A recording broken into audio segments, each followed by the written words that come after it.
Bismillahirrahmanirrahim. Assalamualaikum warahmatullahi wabarakatuh. Sahabat religi, hari ini kita sudah di hari ke-23. Lebaran sudah di depan mata. Nah, tapi kita juga perlu membahas lagi tema yang sekarang lagi kita akan bahas adalah berpikir positif dan bersyukur dalam setiap tantangan Ramadan. Ini penting banget kita bahas, sahabat religi, karena tidak selalu apa yang kita inginkan itu kita dapatkan dalam kehidupan kita. Pengennya sih beli baju baru, tapi nggak ada uangnya gimana? Misalnya gitu ya. Jadi kadang-kadang ada sesuatu yang kita inginkan tapi tidak bisa kita dapatkan. Atau sebaliknya, kita nggak ingin tapi justru kita dapatkan. Nah itu misalnya kalau di dalam Al-Quran surah Al-Baqarah ayat 216 Allah berfirman, wa asa an takrahu syai'aw wa huwa khairul lakum wa asa an tuhibbu syai'aw wa huwa syarrul lakum. Jadi kadang-kadang kita menganggap sesuatu itu tuh baik buat kita, padahal itu belum tentu baik menurut Allah, atau sebaliknya.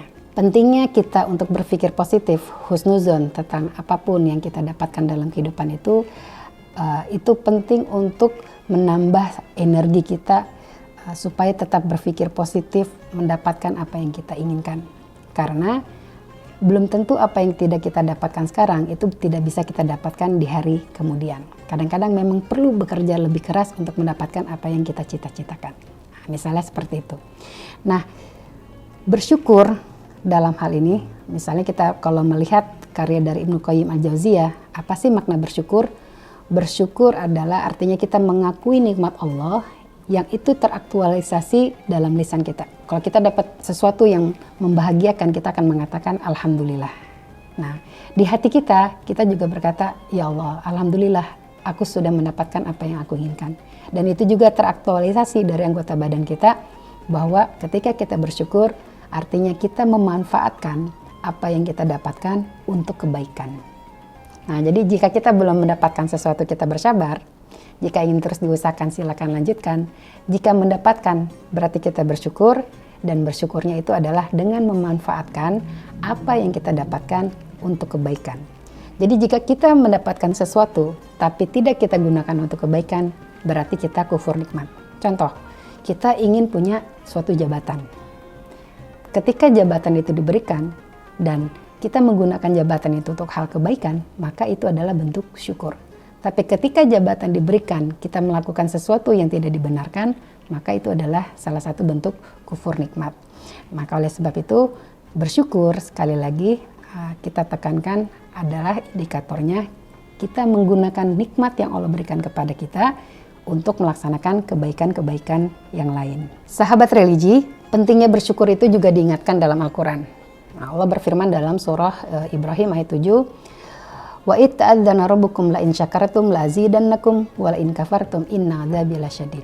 Kata Allah, kalau kita bersyukur itu insya Allah akan diberikan tambahan nikmat. Tapi kalau kita tidak bersyukur, maka kita akan mendapatkan azab. Jika kita berpikir secara logis, mengapa sih kalau kita bersyukur itu Allah akan memberikan tambahan nikmat? Karena ketika kita bersyukur kepada Allah dan itu teraktualisasi dalam kehidupan nyata kita sehari-hari, jika orang berbuat kebaikan kepada kita kemudian kita bersyukur, orang itu akan senang nggak? Pasti akan senang.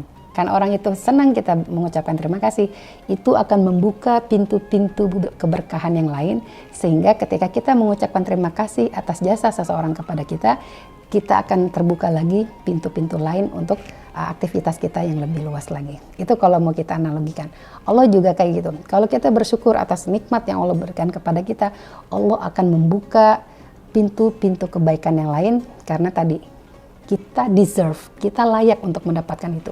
Karena kita bisa mengukur antara tadi nikmat yang Allah berikan, kemudian rasa syukur itu kita gunakan untuk kebaikan, sehingga Allah percaya orang ini bisa ditambahkan nikmatnya. Seandainya dia kufur, maka berhentilah di situ nikmatnya. Tetapi karena dia bersyukur, Allah menganggap bahwa orang ini mampu mengatur rasa syukurnya, maka dia diberikan kenikmatan-kenikmatan yang lain. Maka jika kita ingin memiliki kenikmatan yang terus bertambah, manajelah emosi kita, manajelah diri kita supaya Allah percaya kepada kita untuk memberikan nikmat-nikmat Allah yang lain. Semoga bermanfaat, sahabat religi. Assalamualaikum warahmatullahi wabarakatuh.